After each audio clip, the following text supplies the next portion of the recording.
салом дӯстони азиз, шарҳи муҳимтарин матолиби ҳафтаномаи Тоҷикистон дар барномаи Шарҳи Тоҷикистон. Ҷаббор Расулович Расулов ки 21 сол Тоҷикистонро роҳбарӣ кард ва дар вазифаи котиби якуми кумитаи марказии ҳизби коммунистии Тоҷикистон фаъолият намуд, то имрӯз муаммои сарбастаеро боқӣ мемонад. Ҷаббор Расулов дар тӯри 21 соли роҳбарии худ тавонист соҳаи кишоварзиро дар Тоҷикистон рушд диҳад ва Тоҷикистонро ба яке аз кишварҳои муҳими истеҳсолкунандаи пахта дар иттиҳоди шӯравӣ муаррифӣ намояд. Вале ҳаёти шахсии Ҷаббор Расулов саҳифаҳои нурошани зиёде дорад. Баъд аз оне ки 21 сол Ҷаббор Расулов роҳбарӣ кард, рӯзи марги ӯро атрофиёнаш чӣ гуна қабул карданд? Ҷаббор Расулове ки гӯё ки ҳеҷ гоҳ зимоми идораи Тоҷикистонро аз даст намедод, якбора ногаҳон ҳафот кард ва дар хонаи ӯ дар долонҳои ҳукумат чӣ мегузашт? Чаро дар тӯли 21 сол модари пираш дар хонаи Ҷаббор Расулов нағунҷид? Чаро ҳамсараш дар тӯли 21 соли зиндагиашон ҳамага як бор ба Тоҷикистон омад ва он ҳам дар рӯзи марги Ҷаббор Расулов? Чаро домодаш ва духтараш Ҷаббор Расуловро танҳо гузошта аз Тоҷикистон рафтанд? Посух ба ин суолҳо дар матлаби Шариф Ҳамданпур Ҷаббор Расулов марги ӯ оғози шикасти низом дар Тоҷикистон буд дар ҳафтаномаи Тоҷикистон аст.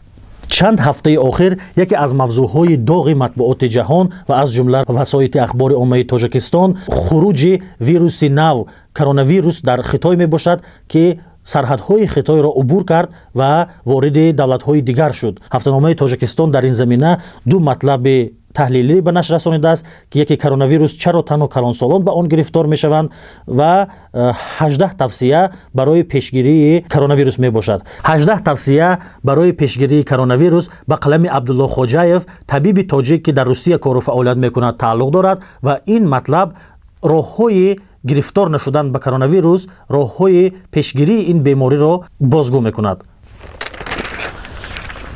Чаро судияву шуду журналист не яке аз маводҳои марказии дигари ҳафтаномаи Тоҷикистон аст, ки дар натиҷаи нишасти матбуотии раиси суди олии ҷумҳурии Тоҷикистон Шермуҳаммади Шоҳиён омода гардидааст. Журналист дар ин матлаб суол мегузорад, ки чаро судияи суди ноҳияи 5 барои гирифтани пораи ҳангуфт ба тариқи авф аз зиндон озод шуд, вале журналист Исмоилов барои гирифтани 400 сомонӣ ки 11 сол пушти панҷараи зиндон афтидааст, ба озодӣ набаромад. Шарҳи Шермуҳаммади Шоҳиёнро дар ин мавзӯъ аз ҳафтаномаи Тоҷикистон ҷӯё шавед. Ҳамчунин дар ин матлаб вобаста ба ҳукми адвокат Бузургмеҳри Ёров ва қазияи оҳушуб дар зиндон метавонед шарҳҳои ҷолибро мутолиа намоед.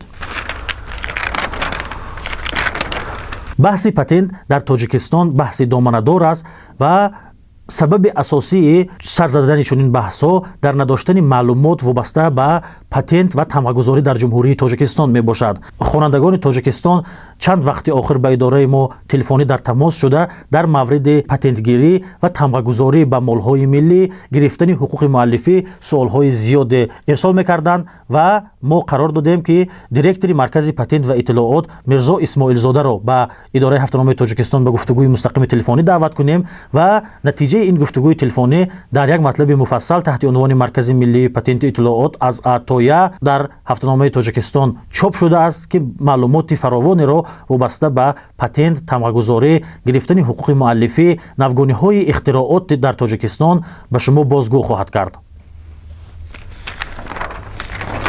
ному кору пайкори шоира Зебунисо, духтари Шоҳ Аврангзеб, ки бо тахаллуси махфӣ шеър эҷод кардааст, дар адабиёти тоҷик ҷойгоҳи махсус дорад. Шоира Зебунисо яке аз шоирони бузурги адабиёти классикии форсу тоҷик мебошад, вале солҳои охир баъд аз қабул шудани барномаҳои нави таълим ва нашри китобҳои нави дарсӣ барои макотиби миёна, номи шоира Зебунисоро аз барномаи таълимӣ хат задаанд ва яке аз омӯзгорони собиқадор бо навиштани матлаби таҳти унвони «Кӣ мехоҳад Зебунисо махфӣ монад» баъди 318 сол низ даҳони шоираро мебанданд.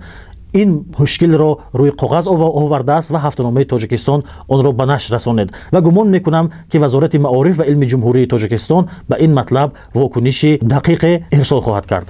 илова ба он матлабҳое ки ман ба шумо муаррифӣ кардам, дар ҳафтаномаи Тоҷикистон матолиби хонданӣ ва зиёди иҷтимоӣ, сиёсӣ ва иқтисодӣ ба нашр расидааст, ки шумо метавонед онро бо даст овардани рӯзнома мутолиа намоед. Ҳафтаномаи Тоҷикистонро метавонед аз дӯконҳои шаҳр пурсед. рӯзномаҳо зиёданд, Тоҷикистон яктост.